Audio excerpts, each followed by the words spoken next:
Out here in the No Box Garage, how's everyone doing today? I am trying to accomplish something before I go to work. I've got to get my 355 off of that stand right there so I can mount the V6 for the S10. You know, for little Debbie, for Deborah, my wife, you know I love her. Yeah, but the 355 needs to come off. I purchased some stand because I knew I wanted to mount this one on the floor as opposed to purchasing a third engine stand, because right now I don't have anything to put this in. Not yet. This particular storage stand was on eBay. I'm sorry, Amazon. I'm sure you can find it on eBay just as well.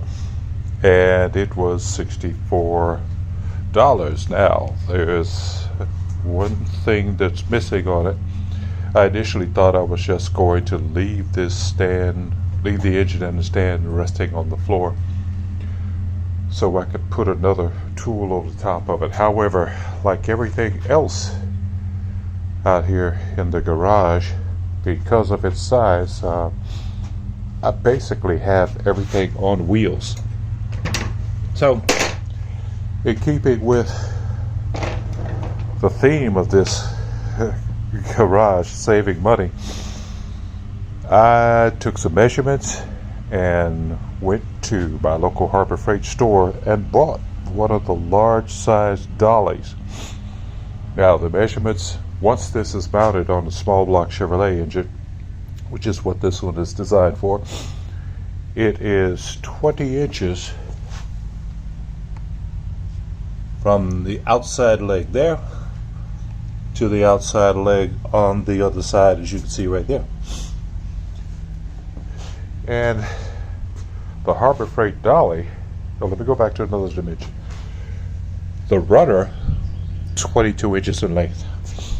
The Harbor Freight dolly, while it had more than enough length, was simply not wide enough. So,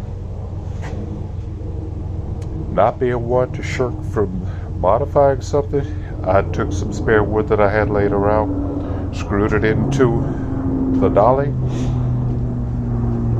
got me about 20 and a quarter inches, and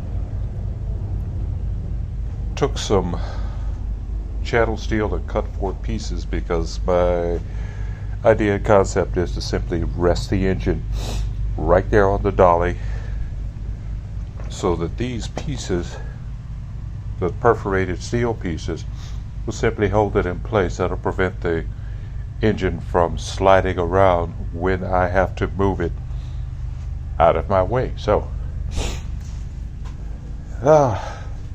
sorry folks, allergies are kicking my butt today.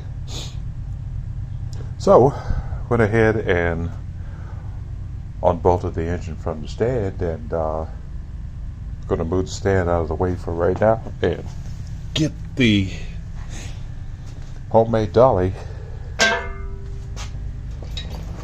or maybe I should say modified dolly, in place so we can see what we come up with. Oh, by the way, I also got to use the newly installed compressor to power the air ratchet today. That was kind of fun, particularly when they look at the fact that you've got a lot of air available. Oh,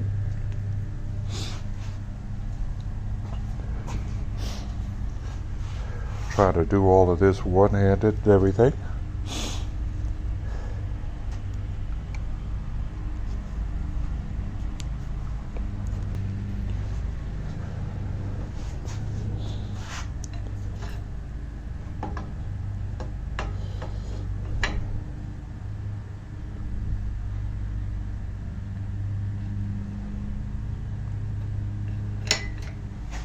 But let it go down slowly so I can control where the dolly ends up.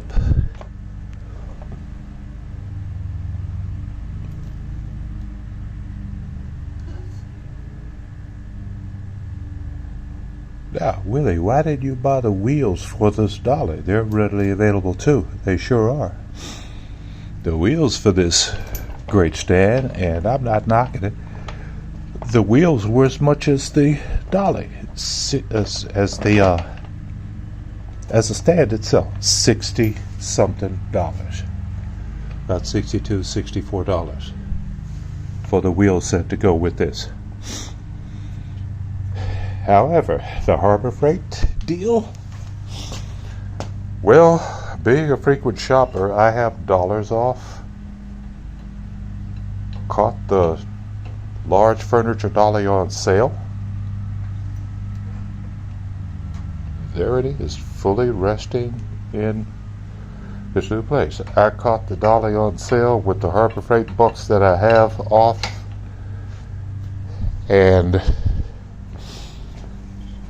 that brought the price of the 1,000-pound furniture dolly to about $5.99. So there we got it. In this new home, the modified dolly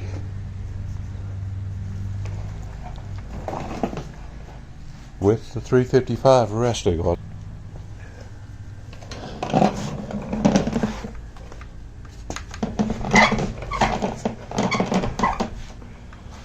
Now I have a way to move the engine around as I need to, as well as option to store it. So now I can go ahead and mount the V6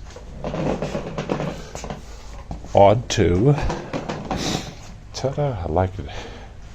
Probably need to lube the wheels a little bit, but as you can see, pretty effective. So once again, just a little bit of a modification